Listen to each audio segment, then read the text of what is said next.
यमुनानगर में सरकार ने प्रदेश भर की फैक्ट्रियों में 75% हरियाणा निवासियों को नौकरी देने के आदेश जारी किए हैं, जिसकी वजह से फैक्ट्री मालिकों में नाराजगी देखने को मिल रही है।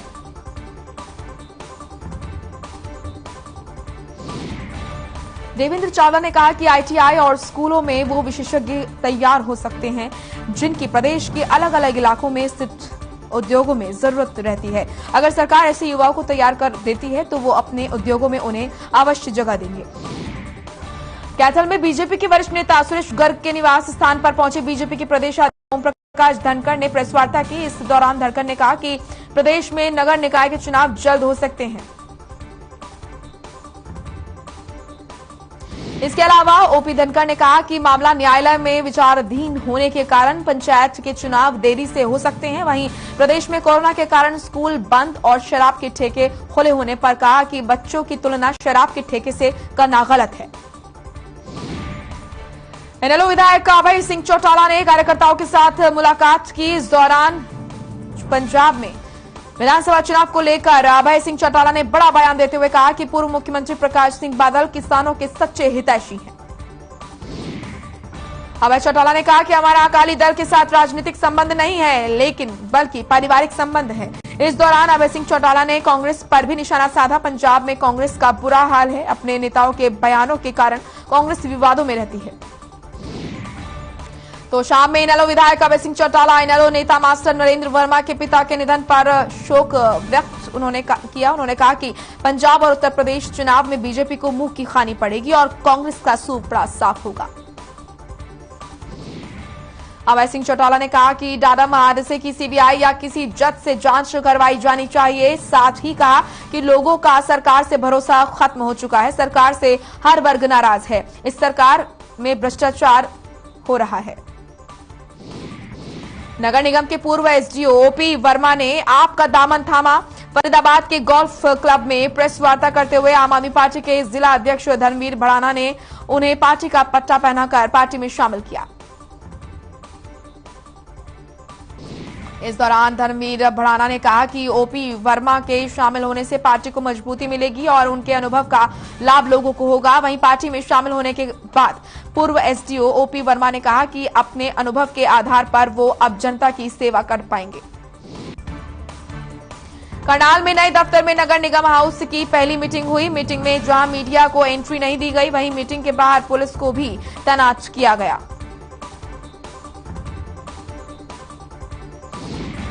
पार्षदों ने कहा कि पुलिस को तैनात क्यों किया गया है। आपको बता दें कि इस मीटिंग में नगर निगम कमिश्नर, मेयर, पार्षद, नगर निगम के कर्मचारी और बाकी अधिकारी मौजूद थे।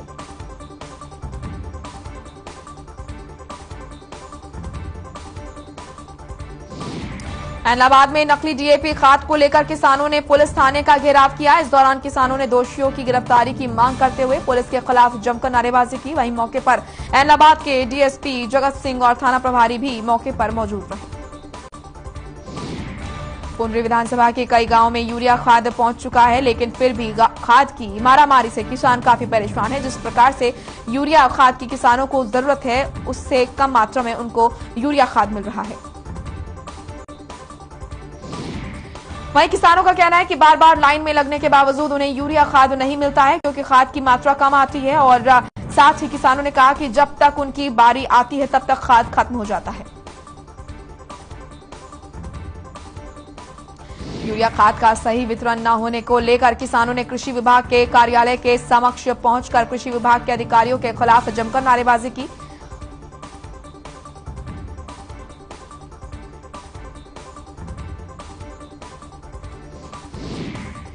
वहीं रतिया कृषि अधिकारी ने कहा कि उच्च अधिकारी रतिया पहुंचकर जांच करेंगे। साथ ही किसानों ने चेतावनी दी है कि अगर मामले में कृषि अधिकारियों ने उचित कार्रवाई नहीं की तो मामले को लेकर जिला उपायुक्त से मिलेंगे और आंदोलन करेंगे।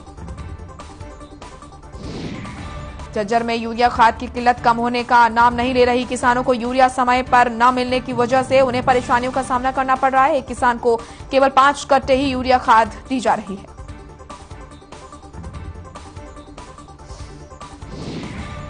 किसान सुबह से ही लाइनों में लगे रहते हैं। कई बार तो उन्हें खाली हाथ ही लौटना पड़ रहा है। किसानों का कहना है कि जिन किसानों ने ज्यादा जमीन पर खेती की हुई है, उनका 5 कट्टे खाद में कैसे काम चलेगा।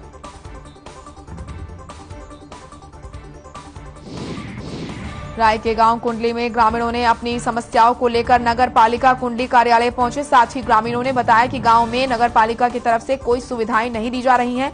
वहीं गलियां भी गंदी और बदबूदार रहती हैं। सफाई की भी कोई व्यवस्था नहीं है।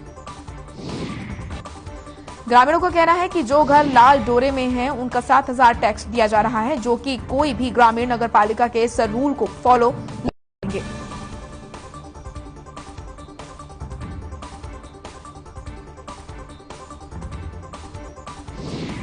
सोनीपत के गांव कुंडली निवासियों ने नगर पालिका में इकट्ठा होकर नगर पालिका के अधिकारियों के खिलाफ जमकर नारेबाजी की। ग्रामीणों का आरोप है कि कुंडली नगर पालिका बनने के बाद भी कुंडली गांव को मूलभूत सुविधाएं नहीं मिल रही है। ग्रामीणों ने कहा कि गांव में टैक्स के लिए तो अधिकारी पहुंच जाते हैं, लेकिन गांव में पानी निकासी की कोई व्यवस्था नहीं है। साथ ही कहा कि उनके गांव के हालात पहले ठीक थे, लेकिन बहुत लंबे समय से उनके गांव में कोई काम नहीं हुआ।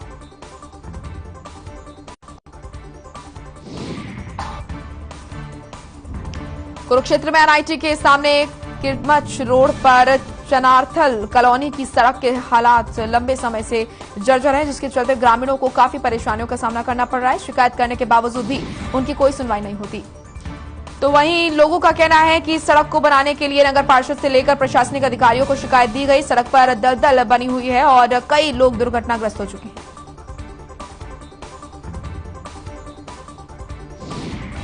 बहादुरगढ़ में जिलावासियों को कोविड से बचाने के लिए जिला प्रशासन सतर्क नजर आ रहा है। वहीं डीसी श्यामलाल पुनिया और एसपी वसीम अकरम ने उपमंडल अधिकारियों के साथ कोविड उपयुक्त व्यवहार, शहर में स्वच्छता, यातायात प्रबंधन और अन्य कामों के लिए शहर को। डीसी श्यामलाल पुनिया ने निरीक्षण के दौरान लोगों को मास्क लगाने और कोविड उपयुक्त व्यवहार का पालन करने के निर्देश दिए।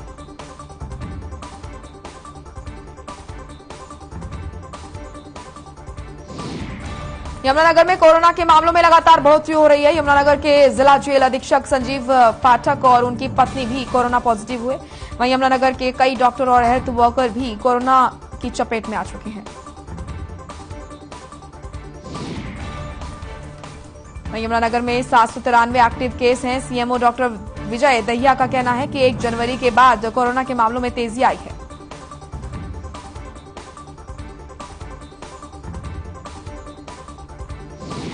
जज्जर में लघु सचिवालय स्थित कॉन्फ्रेंस हॉल में जिला के गांव लकड़िया रामचंद्र अहलावत और उनके साथ आए उनके कोच आजाद सिंह राठी को सम्मानित किया गया।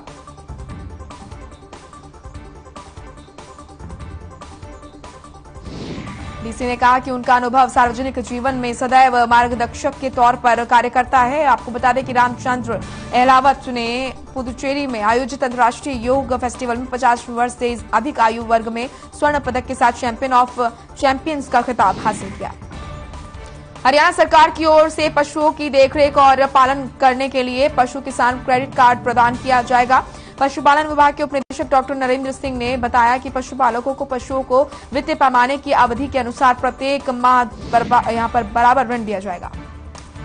नरेंद्र सिंह ने कहा कि पशुपालक किसान ने पहले से कोई डेयरी का लोन या खेत के लिए किसान क्रेडिट कार्ड लिया हुआ है, तब भी वो इस योजना का लाभ उठा सकता है। जुलाना में डेरा बाबा धर्मनाथ जी पर हवन और विशाल भंडारे का आयोजन किया गया। आपको बता दें कि हवन का कारण तपस्वी योगी सोमवार नाथ जी के शिष्य योगी शेरनाथ जी की 41वीं दिन की जलधारा तपस्या पूर्ण होना था। योगी शेरनाथ ने बताया कि उन्होंने 41 दिन की जलधारा ली थी।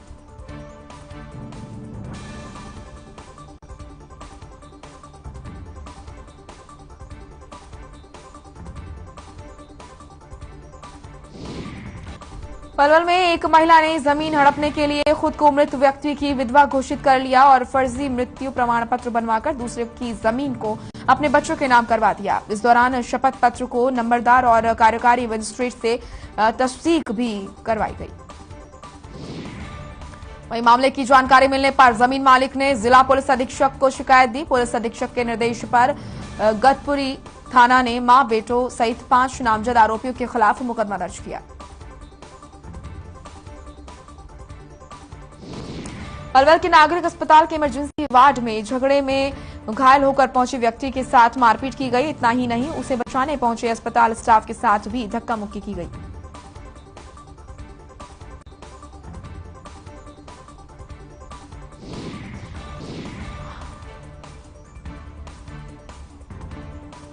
हांसी पुलिस को बड़ी कामयाबी मिली है। CIA की टीम ने जगदीश कॉलोनी से एक बाइक सवार युवक को 902 ग्राम स्मैक के साथ गिरफ्तार किया।